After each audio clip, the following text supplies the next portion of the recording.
second, guys. Wait. It seems like Katie has something to say. What's going on? I made a mistake? She's not a sea lion? Oh, well, sorry, Katie. I thought this was supposed to be our sea lion show. But you know what? I think I can see where you're a little bit confused. You see, sea lions are not native to Mississippi. They're commonly found along the California coastline, ranging as far north as British Columbia to as far south as the Baja Peninsula. Katie came to us when rescue workers found her on a beach where she stranded several times. Now, sea lions do strand for many different reasons, including food shortages, separations from their mothers, and even injuries like hurt flippers as well, just like that.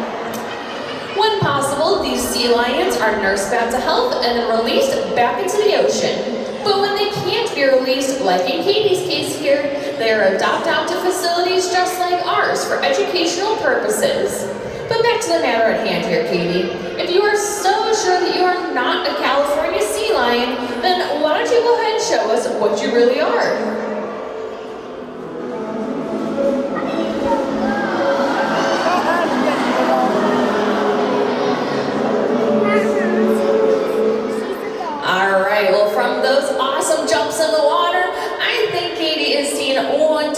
Of our dolphin shows. Does she think she's a dolphin? Okay, very silly, Katie. You're definitely not a dolphin. Sticking out behind a dolphin are a pair of fins called tail flukes. And if we take a quick look behind you, Katie, we can see that you have flippers, not flukes. I will admit that you can reach speeds of 25 miles per hour just like a dolphin can, but that's due to a different adaptation. Sea lions have very long wing-like front flippers. These front flippers are so powerful that they propel themselves through the water and up and onto land. These front flippers are even strong enough to support their entire body weight. So Katie, why don't you go ahead and try that out for us? Awesome job! As impressive as that was, I don't think I've ever seen a dolphin do that. So Katie, you're definitely not a dolphin, but this is a fun game, so we'll play along. And why don't you show us what you are this time? Oh, it looks like Brittany's got some props out. From this angle, it looks like those fish are tusks. Is she a walrus? All right, that is a much closer guess, but unfortunately, Katie, you are not a walrus either. I don't think any of us have ever seen a walrus eat their tusks like Katie just did. And I don't think Katie even knows what those tusks are used for. Walruses are found in much colder environments, so they use those tusks to hook onto ice to pull themselves up and out of the water. Sea lions, on the other hand, are found in much warmer regions, so they have no need for those tusks. Not to mention, those tusks are also an extension of a walrus's upper canine teeth. If we take a quick look inside Katie's mouth here, yeah, we can see her teeth are all the appropriate sea lion size. And let's check out those whiskers. Walruses have very short and dense whiskers, whereas sea lions have very long, pretty whiskers, kind of like yours, Katie. Regardless of size, both walruses and sea lions use those whiskers, or vibrissae, to detect predators or prey in dark and murky water. Yeah, like that. And the final reason I know that Katie here is definitely not a walrus is simply because of her size. Walruses can weigh over 3,000 pounds. And Katie, you weigh about 100. Yeah, so you're not a walrus and you really for sure were not a dolphin. It seems to me like you're running out of options. So I'll tell you what, Katie, I'll give you one last guess. But before you take this last guess, why don't you take a few extra seconds to really think things over?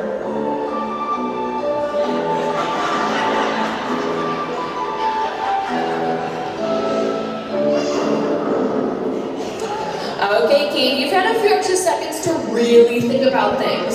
So, what conclusion have you come to? She figured it out, that's great. She's a sea lion. Trainer. Okay, very, very silly, Katie. You are definitely not a sea lion trainer. But since you're so confident in your answer, we can use this as an opportunity to teach all of you guys how we train our animals here at Ocean Adventures. So Katie, if you're our sea lion trainer, I think that makes Brittany here your sea lion. So what would you give Brittany if she did a really good job? Oh, a hug, that's exactly right. We use positive reinforcement, and I can't think of anything more rewarding than a sweet feline hug. But unfortunately, Katie, animals do make mistakes. So your sea lion Brittany is bound to make a mistake at some point. So how do trainers handle situations like that? What's going on up there? Katie! No. There are no sea lion spankings here, guys. We use operant conditioning, and while punishment might be a small part of that, a simple no or a timeout will do just fine. Never a sea lion spanking. Oh, don't be embarrassed, Katie. That is a common misconception that a lot of people have. But it does prove to us that you are not a sea lion trainer after all. And I don't know about you guys, but I think this game has gone on for quite long enough. I think it's time that we put Katie here to the test, and I have a perfect one in mind. I happen to know that sea lions have very long, flexible necks. So flexible, in fact, that they can reach their nose all the way to their back. So, if Katie can do just that on the count of 3, I think she proves to us that she is a sea lion after all. But I'm gonna need everybody's help to count to 3 with me. Ready? 1, 2, 3. Let's give it up for Katie!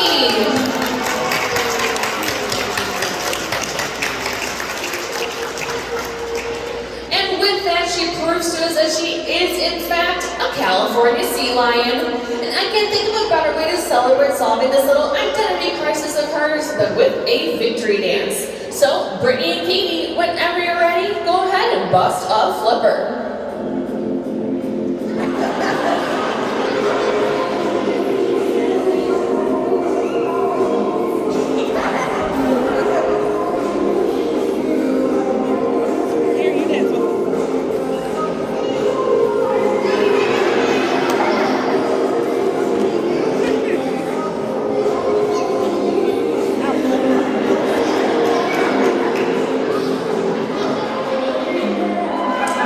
Let's give it up for those sweet sea lion dance moves.